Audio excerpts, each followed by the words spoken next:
할렐루야, 우리 주님을 찬송합니다. 오늘 또 하나님 말씀 가까이 하는 시간 갖겠습니다. 2025년 2월 3일 월요일 꿀송이 보약큐티, 오늘의 본문은 레위기 17장에서 19장 말씀입니다. 한국은 또 미국은 겁나게 지금 추운 겨울인데, 여기는 허벌나게 더운 시방 아프리카의 남반구 여름입니다. 땀이 막 흐릅니다. 지쳐요, 지쳐. 오늘 레위기 17장에 보면, 레위기 17장이 두 부분으로 나눠져 있는데, 1절부터 9절까지는 가축의 이제 도축이나 희생에 관한 관련을 그 규례를 다루고 있고, 10절부터는 피를 먹는 문제에 대해서 말씀하고 있습니다. 소나 양과 염소를 식용으로 먹기 위해서 도살을 할 때는 먼저 순서가 함부로 내가 내 동물이라고 해서 내가 집에서 무조건 잡아갖고 먹을 수 있는 게 아니고, 먼저 회막에서 화목제를 드려야 됩니다. 만약에 이것을 어긴다면 그 사람은 피 흘린 자, 살인자로 여김을 받고 하나님의 백성 중에서 끊어지는 무서운 형벌을 받게 됩니다. 왜 회막 밖에서 도축하는 것이 그렇게 큰 죄가 되는가? 회막에서 잡아서 하나님 앞에 그 일정한 부분을 드리고 자기들이 고기를 먹어야 되는데, 아니 회막 밖에서 짐승을 잡으면 왜 그렇게 큰 죄가 되냐? 성경은 그 이유에 대해서 세 가지를 말합니다. 제가 이렇게 주관식으로 시험 문제를 내면 답할 수 있겠어요? 어째서 회막 밖에서 그 레위기에 말씀하시는 그 말씀에 가면 회막 밖에서 짐승을 도축해서 잡아 먹으면 그게 왜 그렇게 무서운 죄가 됩니까? 아는 대로 한번 왜 그게 죄가 되냐? 성경은 그 이유에 대해서 한 세 가지를 이해를 합니다. 하나는 하나님 중심, 회막 중심의 삶을 살도록. 그러니까 고기를 짐승, 옛날에는 소나 돼지 하나 잡는 게 그 집에서는 큰 행사잖아요. 동네 행사가 될 수도 있는 거예요. 그런 것을 내가 개인적으로 함부로 하는 게 아니라 하나님 앞 회막으로 가지고 왔어. 제사장도 함께 즐기게 하고, 그러면서 하나님 중심으로 그런 삶도 살게 만드신 거예요. 두 번째는 피를 다루는 문제 때문에. 짐승을 죽이면 피가 터져 나오잖아요. 그 피를 다루는 문제는 굉장히 예민한 거죠. 그 함부로 내 마음대로 못하는 거예요. 세 번째는 우상 숭배를 예방하기 위해서라는 거죠. 레위기 17장 6절을 한번 보세요. 제사장은 그 피를 회막문 여호와의 단에 뿌리고 그 기름을 불살라 여호와께 향기로운 냄새가 되게 할 것이라. 기름을 불살라서 향기로운 냄새로 드려야 한다고 명하고 있는데, 여기서 기름은 가장 그 고기의 귀한 부분이었습니다. 우리가 맛있는 거 먹을 때는 항상 윗사람을 먼저 챙겨드리죠. 이스라엘 백성들은 자신들에게 생명을 주시고 먹이시고 입히시는 하나님께 마땅히 공경을 해야 됐습니다. 그래서 자신들이 먹기 전에 먼저 고기의 기름을 하나님께 향기로 드려야 했던 것입니다. 다시 고기를 돌려받을 때도 가장 귀한 부분인 기름은 하나님께 드리고, 그리고 제사장에게 그 다음에 또 아주 좋은 부분을 골라서 제사장 드린 후에 나머지 허락된 부분을 먹을 수 있었습니다. 오늘날 우리는 뭐 먹고 싶은 대로 돈만 있으면 다 먹는데, 구약에는 그랬단 말이에요. 그렇게 해서 하나님께 대한 공경을 표현하였던 것입니다. 고기만 그런 것이 아니라 모든 소득에 대해서도 마찬가지입니다. 곡식을 수확할 때도 첫 곡식단을 하나님께 바쳐야 됐고, 모든 소득의 첫 열매를 바치고 10분의 1을 가장 최상품으로 준비하여 하나님께 바쳐야 했습니다. 이런 삶의 습관들은 모든 면에서 하나님을 항상 최고로 우선순위에 두는 하나님 최고 우선주의의 신앙의 표현인 것이죠. 사람들이 첫 월급을 탔을 때 이거 어디다 쓸까 제일 처음 생각나는 사람이 바로 그 사람이 가장 사랑하는 사람이라고 할 수가 있습니다. 엄니 속옷 사드려야 되겠다. 그럼 효자죠. 우리에게 하나님은 어떤 분이십니까? 만약 우리가 하나님을 가장 사랑한다면 모든 상황 속에서 하나님 먼저 생각할 거예요. 신앙생활이란 것은 이 땅에서 돈 벌고 먹고 살다가 다 세상의 에너지를 다 쏟아본 다음에 남은 여력으로 종교적인 취미 생활을 하듯이 교회 한판 나가주는 것. 그 정도를 갖고 하나님은 만족 안 하십니다. 항상 하나님을 생각하고 늘 하나님께 예배하고 늘 하나님께 기도하고. 오늘 제가 날마다 농장에 가서 일한다고 그랬잖아요. 제가. 그러니까 이제 완전히 농부가 돼갖고 그냥 꺼먹게 돼버렸어요. 꺼먹게 돼버렸어요. 그냥 일하는 게 그렇게 재밌네요. 하나님을 위해서 더러운 냄새나는 그냥 똥거름을 그냥 만지고 돼지 사업 짓고 재밌어요. 그게 다 주님의 나라를 위한 일이라 생각하니까 무엇인들 기중하지 않겠어요. 오늘 내가 농장에 가면서 우리 함께 일하는 우리 가난한 목회자들 차 안에서 우리 같이 기도하자. 하나님의 도우심이 필요하다. 성경에 뭐라고 했냐? 너는 범사의 그를 인정하라. 그래야하면 내 길을 지도하시리라 그랬지 않냐? 그러니까 요즘 이제 그 옥수수 농사 짓고 감자 농사 짓고 콩 농사 지려고 그게 이제 이 돼지의 이제 먹이가 된 게 이제 굉장히 100만 평이잖아요. 100만 평 농장이. 그러니까 이제 말하자면 그것을 이제 농사를 지려면 얼마나 많은 그 거름이 필요하겠어요. 거름. 저는 전남 보성군 해정이 상구 목골부락 벌교읍 해정이 상구 목골부락 그 시골에서 옛날에 어려서 살면서 우리 집은 가난해갖고 뭐 그렇게 뭐 밭이 많고 막 그렇게 그러지 않아서 몰랐는데 앞에 사는 우리 홍내성 집이 보면 맨날 거름을 그 화장실에다가 밖에 화장실에다가 이제 불을 떼고 재도 갖다가 그 거름더미에 탁 쌓고 풀을 뜯으면 또 풀도 막 쌓고 또 사람의 똥오줌도 전부 다 거기다 뿌려버리고 짐승에 무슨 똥오줌도 거기다 다 뿌리고 음식 찌꺼기도 다 거기다 쌓아가지고 자연 퇴비를 만들어.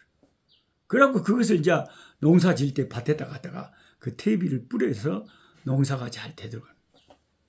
그럼 이런 100만 평 땅에 여러분 옥수수 농사 짓고 콩 농사 짓고 감자 농사 짓고 하려면은 얼마나 많은 퇴비가 필요하겠어요, 지금. 그래서 그 퇴비 마련한다고 풀 깎고 돼지똥 거기다가 하고 물 뿌리고 막 열심히 하는데 하나님께 이제 우리 형제들이랑 기도하자고. 얘만 있으면 기도하는 거예요. 하나님 지혜를 주세요. 하나님 은혜를 주세요. 어디 가서 제대로 깎은 풀 좀 확 주워오면 좋겠는데. 근데 하나님이 기도를 할때 지혜를 주시는 거예요. 저 덤핑 플레이스로 가봐라. 쓰레기 하치장으로 가봐라 그 말이에요. 그 생각을 내가 못했는가 보니. 그래서 우리 빅스버그 쓰레기 갖다 버리는 데 가봤더니 냄새는 나고 파리는 들끓고 막 정신이 없지만 가만히 여기저기 찾아본 게 대차나 사람들이 소똥에다가 풀 깎은 거 막 섞어갖고 썩어서 뜨겁게 김이 폴폴 나는 것을 거기다가 싸놨고 그게 이제 비가 온 게 물이 묻어갖고 오래돼갖고 저 좋은 퇴비가 돼 있네. 원매 어땀에 여기 이렇게 좋은 게 있었는데 난 시방까지 이걸 몰라요. 하루 종일 그걸 트럭에다 퍼갖고 갖다 놓고 이제 퇴비를 쌓기 시작하는 거예요. 농사질러. 참 이 신약 성경에 보면은 우리를 세 가지로 표현하고 있잖아요. 예수 믿는 사람. 첫째는 군사, 디모데서에 그랬잖아요. 우리가 군이 예수 그리스도의 군세. 그 다음에 둘째가 농부, 농사 짓는 사람. 셋째가 우리는 경주하는 사람, 육상. 그래서 이거 하나님을 위해서 팔자에 없는 농부가 돼서 돼지 키우고 살면서 그 성교비 마련해서 이 가난한 우리 흑인 목사님들 돕고 신학생들 돕고 신학교 운영하고 이렇게 하려고 열심히 준비하고 있습니다. 재밌습니다. 기숙사는 기숙사대로 지금 기초가 지금 완성돼서 벽 조금씩 올라가고 있습니다. 한 대까지 힘을 다해서 해봐야죠. 할렐루야. 그러니까 아주 사소한 일이라도 하나님을 인정하고 하나님 앞에 다 그의 의를 구하고 기도하면 하나님이 신기하게 지혜를 주셔. 응답을 주셔. 그러니까 아무것도 모르는 나를 제가 언제 농사를 지어 바꿨어요. 돼지를 키워 바꿨어요. 모른다께 몰라. 모르는데 하나님의 인도를 하나하나 구하면서 하고 있습니다. 우리가 하나님을 섬길 때 이렇게 하나님 중심으로 뭐든지 하나님을 최고로 여기면서 전적으로 섬겨요. 그래서 하나님 중심의 생활을 하라고 해막에서 짐승을 잡으라고 했고, 또 해막에서 짐승을 잡아야 될 두 번째 이유는 우상 숭배에 대한 예방 목적이었어요. 이전에 이스라엘 백성들은 순염소에게 제사를 드린 일이 있었습니다. 이것은 아마도 그들이 이집트에 있는 동안에 행한 우상 숭배를 누군가가 행한 거죠. 금송아지 만들어서 숭배할 때도 있고. 지금 그러한 습관들이 아직도 남아있는 상태. 그래서 이스라엘 백성이 가나안에 살면서 혹시라도 짐승을 잡아 이렇게 하다가 저들이 마음대로 잘못 염소에게 제사를 해버리거나 소에게 제사를 해버리거나 이상한 짓을 하면 안 되죠. 이상한 짓을.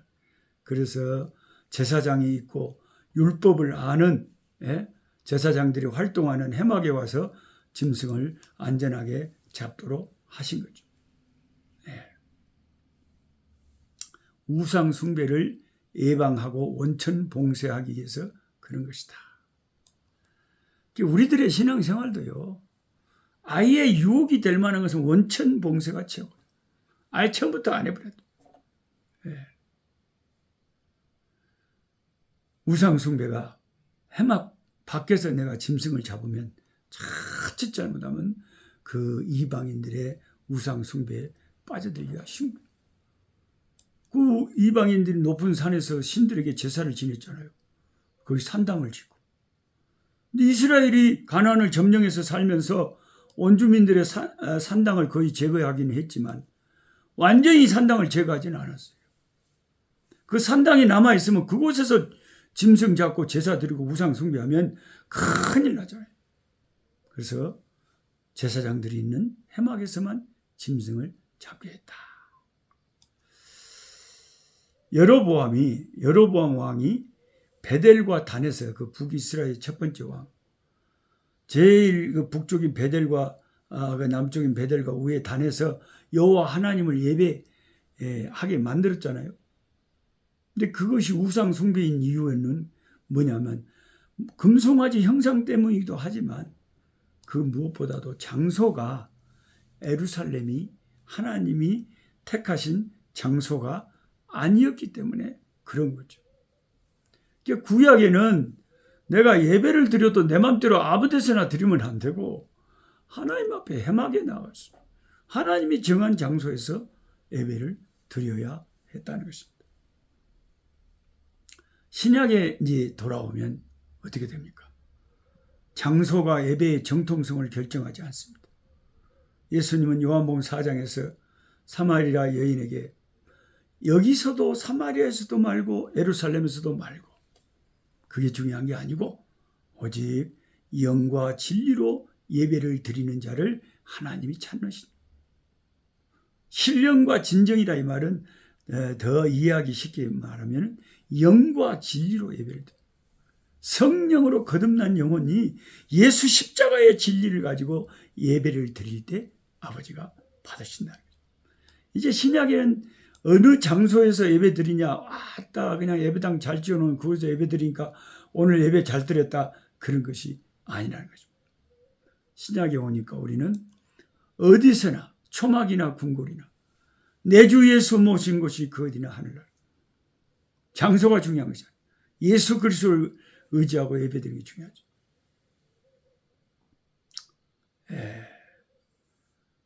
신명기에 이제 오면 레위기 17장과는 다르게 제사를 위한 도축하고 집에서 먹기 위한 식용을 위한 도축이 구분이 됩니다. 레위기의 경우는 그 목적이 식용이든 제사든 모든 도축은 회막에서만 이루어져야 했습니다. 그런데 신명기에 오면 그게 조금 풀어졌어요. 그건 어디까지나 광야에서만 적용되는 법이 레위기였어요. 만일 가나안 땅에서 그것을 지키려면 그러면 예루살렘 멀리 떨어져서 사는 사람들은 도대체 고기 한번 먹으려면 돼지고기 한번 돼지고기는 원래 못 먹게 돼 있어요. 소고기 한번 먹으려면 그러면 양고기 한번 먹으려면 그러면 예루살렘까지 가서 그 짐승을 잡아온다. 도저히 불가능한 거죠. 그래서 하나님은 가나안 땅에 거할 때는 각 성에서도 도축이 가능하도록 하셨습니다. 각 성마다 레인을 하나님 파송하셨죠. 예. 다만 이때 피 처리를 잘 하라고 명령하셨습니다. 이스라엘 백성들이 피를 먹지 말아라. 성경에서 제가 피에 대해서 자꾸 말씀하시는데 피채 먹지 말아야 될 이유는 피는 곧 생명을 뜻하기 때문입니다. 이것은 창세기 9장에서 하나님께서 육식을 허용하실 때 피채 먹지 말라 그랬죠. 피가 생명이기 때문에 피를 먹으면 안 된다는 것이죠. 그건 생명의 존중 사상을 가르친 거예요. 피를 먹는다? 생명을 존중할 줄 알아야 된다. 피 먹지 말아요. 피가 생명이다. 두 번째는 피를 속죄를 위해서 하나님 사용하셨기 때문에 하나님에게는 예수 그리스도의 피가 그렇게 중요하기 때문에 함부로 이스라엘 백성들이 피를 다루어서는 안 됐습니다. 레위기 17장 11절에 이렇게 적혀 있습니다. 육체의 생명은 피에 있습니다. 제가 가로치고 딱 시험 내면 좋겠어요. 육체의 생명은 어디에 있습니다? 피에 있다. 내가 이 피를 너희에게 주어 단에 뿌려 너희의 생명을 위하여 속하게 하였나니 생명이 이 피에 있으므로 피가 죄를 속하느니라. 참 중요한 말씀. 레위기 17장 11절 밑줄 동그라미 4점씩 쳐놓았어요. 이 구절의 포인트는 내가 이 피를 너희에게 주어입니다. 하나님은 이제까지 고기는 주셨지만 피는 허락하지 않으셨어요. 그러나 여기서는 그 피가 이스라엘 백성들에게 주어지는 것입니다. 피를 주신다는 것은 생명을 주시겠다는 거죠. 왜 생명을 주셔요?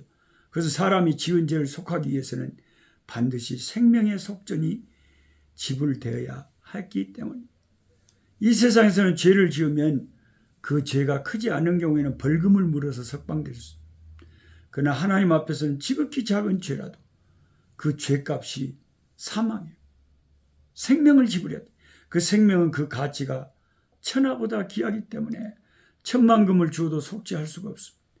하나님의 공의에 의하면 마땅히 우리가 각자 죽어서 지옥을 형벌을 받아야 마땅한 죄값을 우리가 지불해야 되는데 은혜로우신 하나님께서 이스라엘 백성들을 사랑하셨습니다. 우리를 사랑하셔서 구원하시기 위해서 우리 대신 동물의 생명이 구약에는 이스라엘 백성을 위해서 동물의 생명이 지불되도록 하십니다. 이것은 모형이고 그림자인데 신약에 우리를 위해서 오신 예수 그리스도가 우리를 위해서 죽어주심으로 우리를 살리는 것을 말씀하는 거예요. 요한복음 3장 16절 보십시오. 하나님이 세상을 이처럼 사랑하사 독생자를 주셨으니 이는 저를 믿는 자마다 멸망치 않고 영생을 얻게. 독생자를 보내셨다고 표현하지 않고 주셨다고 표현합니다. 이것은 정확하게 오늘 레위기의 의미를 보여주는 거죠. 예수님은 우리의 생명의 속전으로 지불되기 위해 이 세상에 오셨고 그렇게 우리에게 허락하신 분입니다. 예수님의 생명의 속전은 한 사람의 영혼뿐만 아니라 모든 택한 자들의 죄를 다 속죄하고도 남는. 왜냐하면 그분은 하나님의 아들로서 무한한 가치를 지니신 분. 바로 이 예수님께서 우리를 대신하여 피를 흘려 죽어주시고 이제 그 피를 우리에게 허락하시면서 그 피를 받아 마시라고 하셨습니다. 예. 그래서 예수님이 마지막 돌아가시기 전날 밤 제자들에게 주님께서 그 잔을 돌리시면서 그랬잖아요. 포도주 잔을 돌리면서 저희가 그 예수님과 함께 먹을 때에 예수께서 떡을 가지사 축복하고 제자를 받아 먹으라. 이것이 내 몸이라고. 또 잔을 가지사 사려하시 저에게 주시나래요. 너희가 다 이것을 마시라. 그래서 예수님의 피는 우리의 영생을 보장하는 참된 음료가 되는 것입니다. 예수님의 피가 우리에게 주어졌기 때문에 우리가 그 피를 마심으로 예수의 피 공로로 우리가 내 죄가 다 속해집니다. 그래서 우리의 영원한 찬송과 제목은 예수의 십자가입니다. 예. 살아계신 주님, 구약의 그 짐승을 도축하는 것이 그렇게 단순한 문제가 아니었습니다. 암으로 사사로이 아무라도 집에서 잡을 수가 없었고 항상 해막에서 잡았고 그 피를 조심해야 했습니다. 그것은 우리 주 예수 그리스도께서 우리를 위하여 자기의 생명의 피를 흘려주심으로 우리를 영원히 살리는 역사를 이루시는 것을 하나님이 동물 죽이고 피를 다루실 때 그것을 정말 심각하게 다루심으로 우리 주 예수 그리스도의 피가 얼마나 우리에게 소중한가를 깨우쳐 주십니다. 보혈의 피를 의지하고 그 피 아래서 우리가 죄사함 받고 구원받았음을 고백합니다. 주님 감사합니다. 예수님의 이름으로 기도하옵나이다. 아멘. 약한 자 힘주시고 강한 자 바르게 주한 자 정태함이 주님의 뜻이라. 해 아래 압박 있는 곳 주 거기 계셔서 그 팔로 막아 주